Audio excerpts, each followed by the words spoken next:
Learn English through stories. The Golden Goose. There was a man who had 3 sons, the youngest of whom was called Dummling, and was despised, mocked, and sneered at on every occasion. It happened that the eldest wanted to go into the forest to Hew wood, and before he went his mother gave him a beautiful sweet cake and a bottle of wine in order that he might not suffer from hunger or thirst. When he entered the forest he met a little gray-haired old man who bade him good day, and said, "Do give me a piece of cake out of your pocket, and let me have a draught of your wine. I am so hungry and thirsty." But the clever son answered, "If I give you my cake and wine, I shall have none for myself. Be off with you." And he left the little man standing and went on. But when he began to hew down a tree, it was not long before he made a false stroke, and the axe cut him in the arm, so that he had to go home and have it bound up. And this was the little gray man's doing.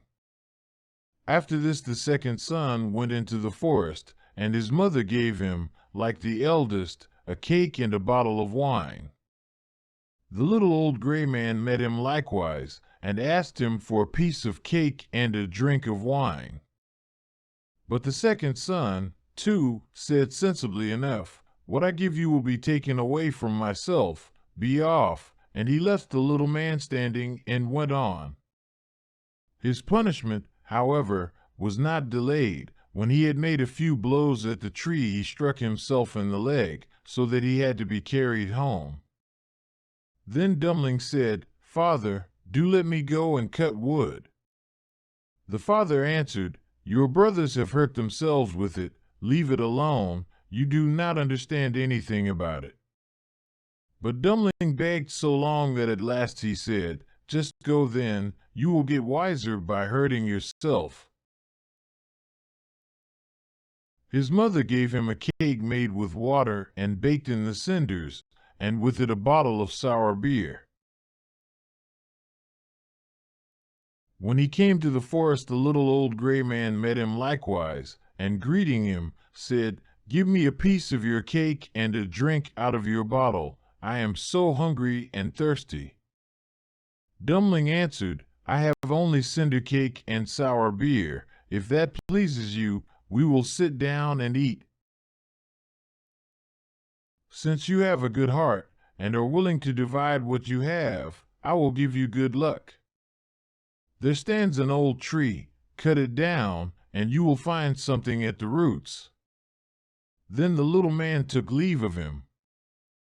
Dummling went and cut down the tree, and when it fell there was a goose sitting in the roots with feathers of pure gold.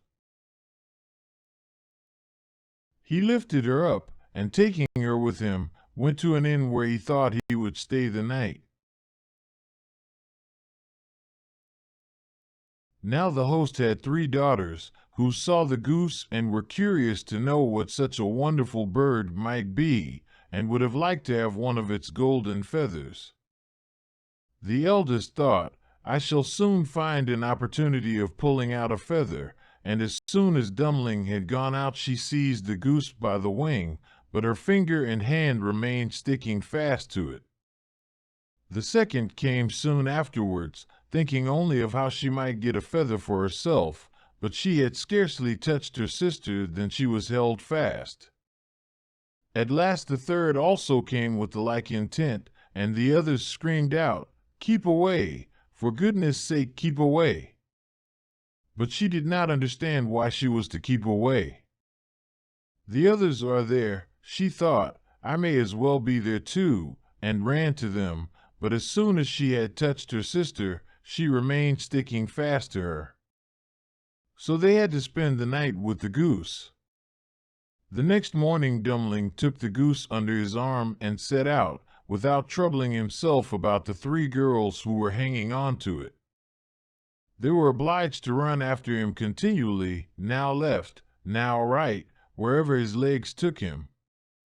In the middle of the fields the parson met them, and when he saw the procession, he said, "For shame, you good-for-nothing girls, why are you running across the fields after this young man? Is that seemly?" At the same time he seized the youngest by the hand in order to pull her away, but as soon as he touched her he likewise stuck fast, and was himself obliged to run behind. Before long the sexton came by and saw his master, the parson, running behind 3 girls. He was astonished at this and called out, "Hi, your reverence, whither away so quickly? Do not forget that we have a christening today." And running after him, he took him by the sleeve, but was also held fast to it. Whilst the 5 were trotting thus one behind the other, 2 laborers came with their hoes from the fields. The parson called out to them and begged that they would set him and the sexton free. But they had scarcely touched the sexton when they were held fast, and now there were 7 of them running behind Dummling and the Goose. Soon afterwards he came to a city where a king ruled who had a daughter who was so serious that no one could make her laugh. So he had put forth a decree that whosoever should be able to make her laugh should marry her. When Dummling heard this, he went with his goose and all her train before the king's daughter. And as soon as she saw the 7 people running on and on, one behind the other, she began to laugh quite loudly, and as if she would never stop.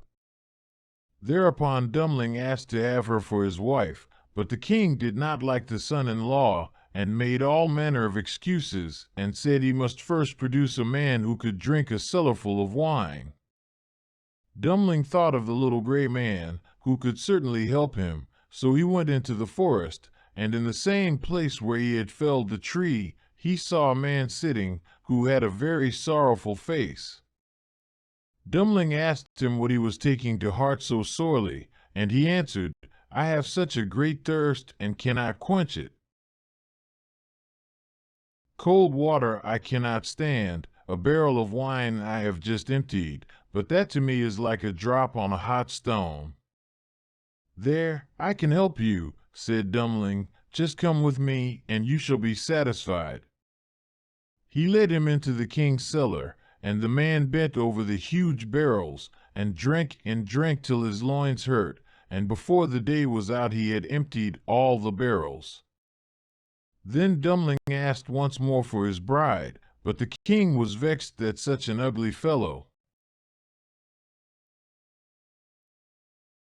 whom everyone called Dummling, should take away his daughter, and he made a new condition. He must first find a man who could eat a whole mountain of bread. Dummling did not think long, but went straight into the forest, where in the same place there sat a man who was tying up his body with a strap, and making an awful face, and saying, "I have eaten a whole ovenful of rolls, but what good is that when one has such a hunger as I? My stomach remains empty, and I must tie myself up if I am not to die of hunger." At this Dummling was glad, and said, "Get up and come with me, you shall eat yourself full." He led him to the king's palace, where all the flour in the whole kingdom was collected, and from it he caused a huge mountain of bread to be baked. The man from the forest stood before it, began to eat, and by the end of one day the whole mountain had vanished. Then Dummling for the 3rd time asked for his bride, but the king again sought a way out, and ordered a ship which could sail on land and on water. "As soon as you come sailing back in it," said he, "you shall have my daughter for wife." Dummling went straight into the forest, and there sat the little gray man to whom he had given his cake. When he heard what Dummling wanted, he said, "Since you have given me to eat and to drink, I will give you the ship, and I do all this because you once were kind to me." Then he gave him the ship which could sail on land and water, and when the king saw that, he could no longer prevent him from having his daughter. The wedding was celebrated, and after the king's death, Dummling inherited his kingdom and lived for a long time contentedly with his wife.